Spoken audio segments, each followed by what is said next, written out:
আসসালামু আলাইকুম। সারা পৃথিবীতেই ডিজেল, পেট্রোল এসবের সংকট চলছে। শুধু বাংলাদেশের জন্য ভিন্ন নয়। বাংলাদেশের মানুষ এমন অবস্থা শুরু করছে যে মনে হয় যে শুধু বাংলাদেশেই তেলের সমস্যা। তারেক রহমান তেল বানাইব, তেল বানিয়ে সবার ঘরে ঘরে পৌঁছে দিব। তারেক রহমানের কাছে আলাউদ্দিনের চেরাগও নাই।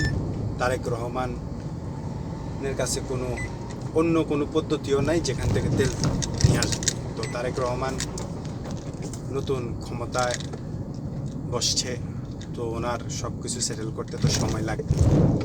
বাংলাদেশের যে বিরোধী দলীয় নেতা আছে রাজাকারের বাচ্চারা, এই রাজাকারের বাচ্চারা মানুষকে আরও বেশি উত্তক্ত করতেছে। বৈশ্বিক যে পরিস্থিতি, সারা বিশ্বের যে খারাপ অবস্থা, এটা না তুলে ধরে কিন্তু সরকারকে কিভাবে মানুষের কাছে হ্যায় প্রতিপন্ন করা যায়, সরকারের ভাবমূর্তি কীভাবে নষ্ট করা যায়, এগুলা নিয়ে ব্যস্ত আছে। তো বাংলাদেশের মানুষকে এটা বোঝার অনুরোধ রইল। অবশ্যই বুঝতে হবে যে বৈশ্বিক পরিস্থিতিটা কী অবস্থায় আছে।